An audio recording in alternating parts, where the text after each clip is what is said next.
Alors bonjour. Je voudrais aujourd'hui parler un peu à propos du saignement par rapport au secourisme. Donc, que puis-je utiliser comme pansement pour exercer une pression sur la plaie? On peut utiliser tout ce qui est disponible, qui est propre et absorbant. Il n'est pas nécessaire qu'il s'agisse de pansement, d'une trousse de premiers soins. On peut utiliser notre main, mais c'est préférable que ça soit avec des gants, un t-shirt, une serviette ou tout ce qui peut être placé sur la plaie pour arrêter ou ralentir le flux sanguin. Que dois-je faire si le sang traverse la serviette, par exemple, que j'ai utilisée comme un pansement?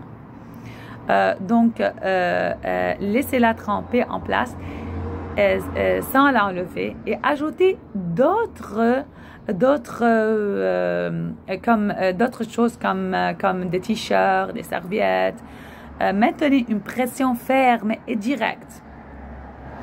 Et n'oubliez pas, en ce temps-là aussi, d'appeler le 911 dès que possible ou demander à quelqu'un d'autre de le faire.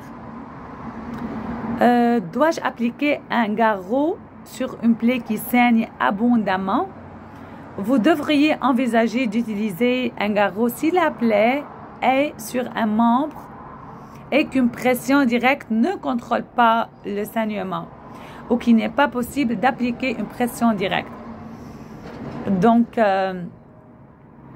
la personne est pâle et a froid, a des vertiges. Qu'est-ce que cela signifie?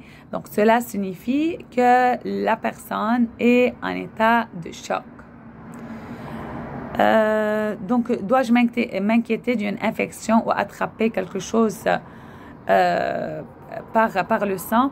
C'est pour cela j'ai dit qu'il est préférable de ne pas entrer en contact avec le sang de quelqu'un d'autre.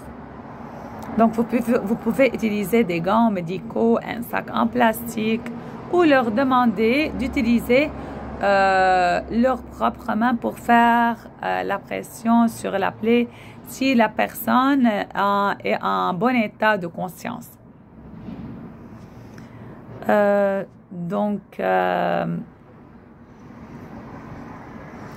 Dois-je laver la plaie? Donc, pour les coupures et les éraflures mineures, vous pouvez rincer la plaie à l'eau courante, propre, pendant 5 minutes pour éliminer toute saleté. Si la plaie saigne beaucoup, appliquez seulement une pression directe au lieu de laver la plaie. Que dois-je faire s'il y a un objet empalé dans la plaie? Donc, laissez l'objet en place. Il aide à contrôler et vous pouvez alors le stabiliser l'objet jusqu'à l'arrivée du personnel. Et encourager la personne à ne pas bouger pour qu'il ne stabilise pas l'objet et pour contrôler les saignements. Dois-je appliquer un garrot sur une plaie qui saigne abondamment? Donc, comme j'ai dit, si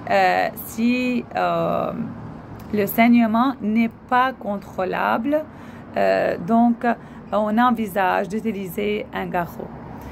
Je vais continuer ce sujet-là car c'est très vague. Il y a plusieurs types d'hémorragie externe et d'hémorragie interne. À très très bientôt. Bye bye.